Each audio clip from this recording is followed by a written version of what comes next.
Indian പ്രധാനമന്ത്രി നരേന്ദ്രമോദിയുടെ അടുത്ത സുഹൃത്തായിരുന്നുകൊണ്ട് തന്നെ ഇറക്കുമതി തീരുവയും വിസ നിരക്കും വർദ്ധിപ്പിച്ച് ഇന്ത്യയെ ശിക്ഷിച്ച അമേരിക്കൻ പ്രസിഡന്റ് ഡൊണാൾഡ് ട്രംപ് ഇന്ത്യയെ ദ്രോഹിക്കുന്നത് അവസാനിപ്പിക്കാൻ തയ്യാറല്ല എന്ന സൂചനകൾ വീണ്ടും വീണ്ടും നൽകുകയാണ്. ഇന്നലെ ഐക്യരാഷ്ട്രസഭയുടെ പൊതുസഭയെ അഭിസംബോധന ചെയ്ത ട്രംപ് ഇന്ത്യക്ക് മുന്നറിയിപ്പ് നൽകാനായിരുന്നു 1 മണിക്കൂറോളം നീണ്ട തന്റെ പ്രസംഗത്തിൽ ഭൂരിഭാഗം സമയവും ചിലവഴിച്ചത്. തങ്ങളുടെ വാക്ക് കേൾക്കാത്ത നിലപാട് ഇന്ത്യ തുടർന്നാൽ ഇന്ത്യക്കെതിരെ കൂടുതൽ നികുതികൾ ചുമത്തുന്ന കാര്യം അമേരിക്ക പരിഗണിക്കുമെന്നായിരുന്നു ട്രംപിന്റെ വാക്കുകൾ. റഷ്യയിൽ നിന്ന് എണ്ണ വാങ്ങുന്നത് അമേരിക്കയെ കൂടുതൽ ചൊടിപ്പിച്ചിരിക്കുന്നു എന്നാണ് അദ്ദേഹത്തിന്റെ ഈ വാക്കുകൾ സൂചിപ്പിക്കുന്നത്. എന്നാൽ ട്രംപിന്റെ ഈ തീരുമാനങ്ങളെല്ലാം അദ്ദേഹത്തിന്റെ കൈ പൊള്ളിച്ചിരിക്കുകയാണ് എന്ന വസ്തുത മറുവശത്ത് നിലനിൽക്കുകയും ചെയ്യുന്നു. അതേസമയം ട്രംപിന്റെ വിസ നയത്തിന് ജർമ്മനി ചെക്ക് വെക്കുന്ന കാഴ്ചയും കഴിഞ്ഞ ദിവസം അന്താരാഷ്ട്ര സമൂഹം കണ്ടു. ഉക്രൈനെ ആക്രമിക്കാൻ റഷ്യയ്ക്ക് സാമ്പത്തിക സഹായം നൽകി യുദ്ധത്തിന് എരികേറ്റുന്നത് ഇന്ത്യയും ചൈനയുമാണ് എന്നാണ് ട്രംപിന്റെ ആരോപണം. ഇന്ത്യ വീണ്ടും വീണ്ടും റഷ്യയുടെ എണ്ണ വാങ്ങുന്നതിലൂടെ ആക്രമണത്തിന് സാമ്പത്തിക സഹായം നൽകി പ്രോത്സാഹിപ്പിക്കുകയാണത്രേ. ഈ നിലപാട് ഇങ്ങനെ തുടർന്നാൽ ഇന്ത്യക്ക് മേൽ കൂടുതൽ ശക്തമായ താരിഫുകൾ ഏർപ്പെടുത്തുമെന്നും ട്രംപ് മുന്നറിയിപ്പ് നൽകി. റഷ്യ ഉക്രൈനിൽ നടത്തുന്ന യുദ്ധം വേഗത്തിൽ അവസാനിപ്പിക്കാൻ അമേരിക്ക എടുക്കുന്ന ഈ നിലപാട് സഹായിക്കുമെന്നാണ് ട്രംപിന്റെ വാദം. ഇവിടെ ഓർക്കേണ്ട മറ്റൊരു കാര്യം, UN പൊതുസഭയിൽ ട്രംപ് ഇത്തരത്തിൽ ഒരു നിലപാട് സ്വീകരിക്കുന്നത് ആദ്യമായാണ്. റഷ്യയിൽ നിന്ന് ഏറ്റവും അധികം എണ്ണ വാങ്ങുന്നത് ഇന്ത്യയും ചൈനയുമാണ്. ചൈനയെയും അതിരൂക്ഷമായി വിമർശിക്കാൻ ട്രംപ് ഈ അവസരം വിനിയോഗിച്ചു. പക്ഷേ ഇവിടെ ശ്രദ്ധേയമായ മറ്റൊരു കാര്യം, ചൈനയ്ക്കെതിരെ റഷ്യൻ എണ്ണ വാങ്ങുന്നതിന് ട്രംപ് ഇത്രയും കടുത്ത നിലപാടെടുക്കുന്നത് ആദ്യമാണ്.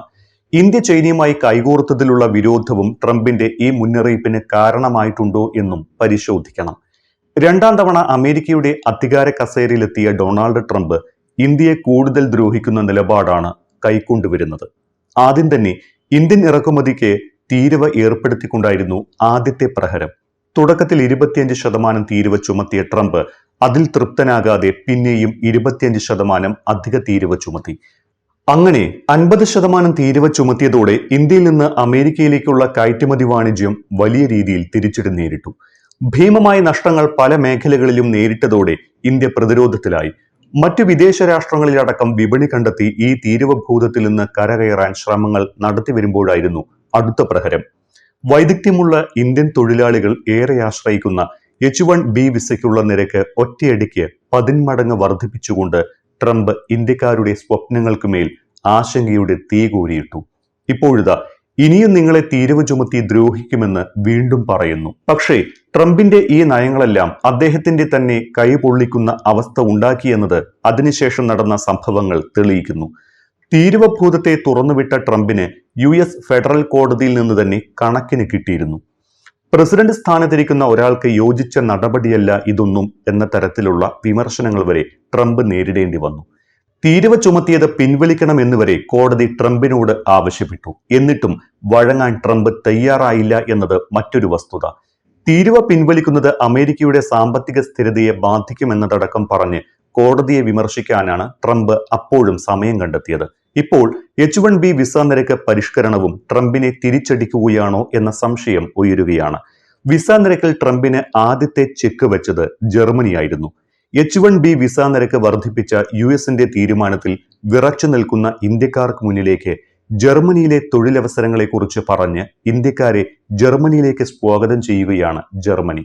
ഇന്ത്യയിലെ ജർമ്മൻ സ്ഥാനപതിയായ ഡോക്ടർ ഫിലിപ്പ് അക്കേർമാനാണ് ഉയർന്ന വൈദഗ്ധ്യമുള്ള ഇന്ത്യക്കാരെ ജർമ്മനിയിലേക്ക് സ്വാഗതം ചെയ്ത് രംഗത്തെത്തിയത്.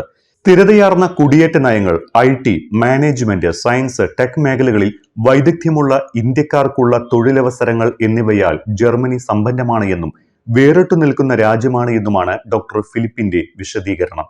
അദ്ദേഹം പറയുന്ന കാര്യങ്ങൾ ഇങ്ങനെയാണ്. ഒരു ശരാശരി ജർമ്മൻ തൊഴിലാളിയേക്കാൾ സമ്പാദ്യം ജർമ്മനിയിലെ ശരാശരി ഇന്ത്യക്കാരന് കിട്ടുന്നുണ്ട്. അതിന്റെ കാരണം ഇന്ത്യക്കാർ ജർമ്മൻ സമൂഹത്തിനും ക്ഷേമത്തിനും വലിയ സംഭാവന നൽകുന്നു എന്നതാണ്.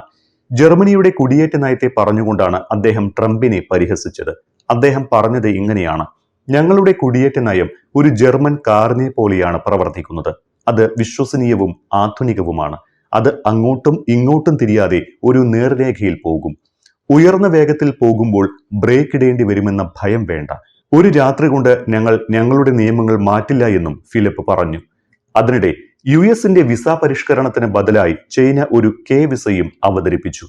ലോകമെമ്പാടുമുള്ള സയൻസ്, ടെക്നോളജി, എഞ്ചിനീയറിംഗ്, മാത്തമാറ്റിക്സ് എന്നീ മേഖലകളിലെ യുവ കഴിവുള്ള പ്രൊഫഷണലുകളെ ആകർഷിക്കുന്നതിനായിരുന്നു പുതിയ പ്രഖ്യാപനം. അമേരിക്കയുടെ H-1Bയുടെ ചൈനീസ് പതിപ്പ് എന്നാണ് കെ വിസയെ നിരീക്ഷകർ വിശേഷിപ്പിക്കുന്നത്.